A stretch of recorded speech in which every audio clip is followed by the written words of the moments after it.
Chain snatching करने वाले दो शातिर चोर को अंबरनाथ पुलिस ने धर दबोचा।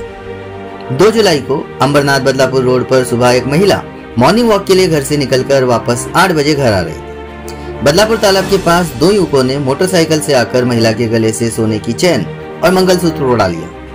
इसकी शिकायत पुलिस में दर्ज होने के बाद बड़ी होशियारी से सीसीटीवी की मदद से वरिष्ठ पुलिस निरीक्षक किशोर शिंदे और सहायक पुलिस निरीक्षक विजय काजारी की टीम ने उल्लासनगर 5 निवासी जय हरीश ज्ञानचंदानी और डोंबिवली के कोड़ेगांव निवासी जितेंद्र कामड़े को हिरासत में लेकर उनके पास से चोरी किए गए 14 ग्राम सोने के आभूषण और एक एक्टिवा मोटर बाइक बरामद की तथा 2 चोरी के मामले उजागर भी हुए।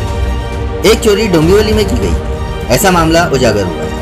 कुल 2,10,000 रुपये मिल्कियत के सोने के आभूषण और एक एक्टिवा मोटर बाइक बरामद करने की पुष्टि उल्लासनगर जोन 4 के पुलिस उपायुक्त सचिन गोरे ने एक प्रेस वार्ता में दी। पश्चिम पोलीस स्टेशन अंतर्गत ही कारवाई करण्यात आलेली आहे।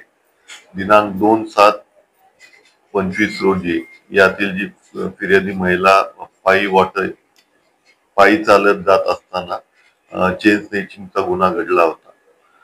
त्या अनुषंगाने या पोलीस स्टेशनचे प्रमुख किशोर शिंदे, एपीआय काजारी, सूर्यवंशी आणि सोनवणे हे कॉन्स्टेबल या तपासात होते। यामध्ये एकूण 2 गुन्ह्यांची उकल जी आहे ती करण्यात आलेली आहे।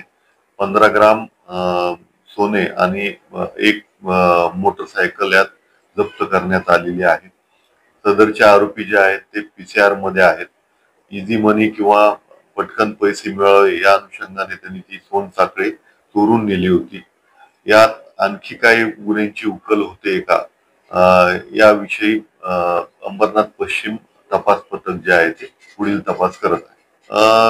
आरोपी जे आहेत या अगोदर त्यांच्यावरती कुठलेही गुन्हे दाखल नाहीत आणि कुठेही हे कामाला जात नाहीत। हे पटकन पैसे मिळावे या अनुषंगाने त्यांनी ती चोरी केल्याचं निष्पन्न होतं। न्यायालयात हजर करून त्यांना 2 दिवस पीसीआर भेटला होता। आणखी काय यामध्ये पुढील प्रोग्रेस साठी आणखी आम्ही पीसीआर मागणार।